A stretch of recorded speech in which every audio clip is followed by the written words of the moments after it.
Beats with Kathy. Alright, let's get into this. Y'all, when I'm creating electronic beats, my husband tells me how to explain it to him, and for me, I'm just like, once I get going, and it's kind of hard to just like stop and break it down until I have everything completed, which is what I just did. So this whole thing started with this one sample that just really stood out to me, and I was like, I gotta do something with this.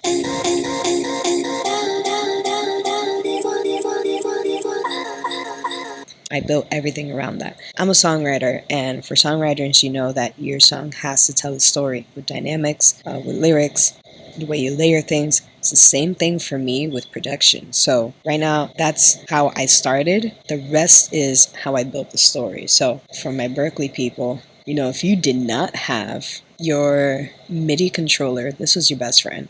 Go to Window, go to musical typing. Your keyboard becomes your MIDI. So that's what I did. We're in F minor. So I added an airway pad. It's a really like breathy pad.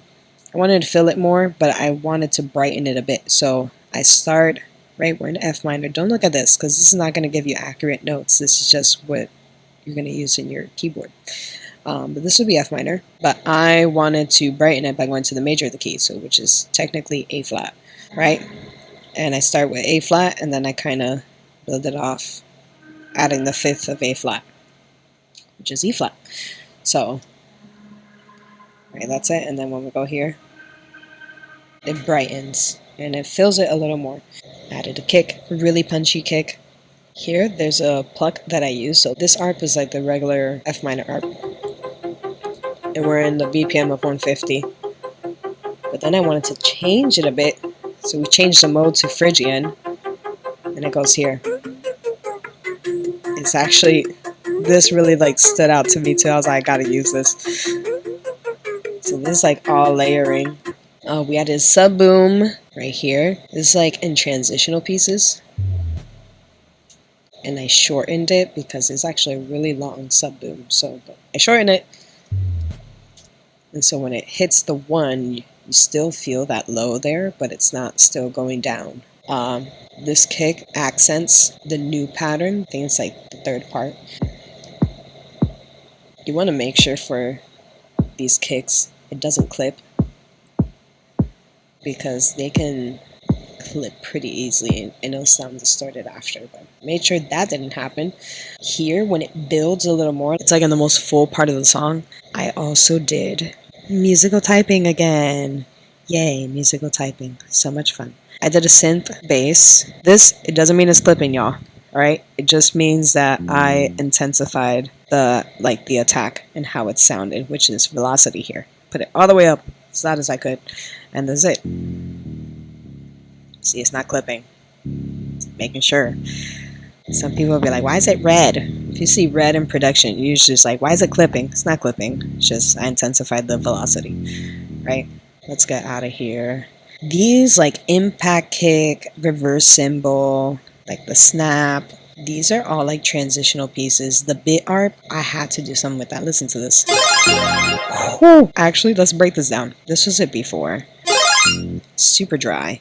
I added echo, which is a delay, and I added the feedback. You want the dry all the way up because you want to hear the original sound. The dry mix is like the original sound that comes out. The wet is the delay that comes after. So I want the delay to be heard very loud, especially in EDM, and the color is like, I put a negative 28 because I wanted it a little darker. This is how it sounds. There's that. And then I added some reverb because you want this to kind of blend with everything else. Everything else is pretty wet. In EDM, you have a lot of like wet sounds. This is the reverb.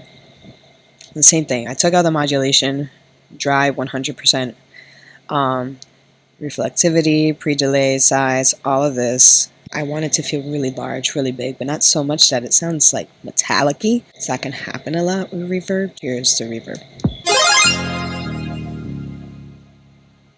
See, it still sounds nice, and it kind of like fades out a bit. And this is it together. Cool beans. Let's keep moving. These are just beats that I use. This is when we're going. It's not building anymore, it's already going, so we establish a beat. And there's a drum loop. I wanted that dubstep feel too. Here, this is the melodic phrase that we used. Right? But here I use the same thing, but we gated it, so it's not so straight. And then in between, I chopped up this vocal effect.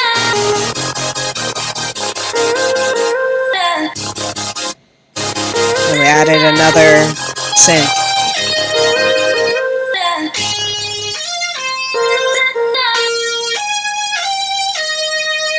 This is so much fun. Again, remember, EDM goes by patterns, right? So we made it full circle. I told a story. In the beginning, we started with this, and we end with it. But this is kind of like my thought process and how I do stuff. I hope I explained it well. And there's not too many tracks. 32 is not so bad. Sometimes with this stuff, like, you can end up with a lot of tracks. But I just wanted to do something simple. Just really like focus on the main pieces. I feel like with EDM, the more simple, the better.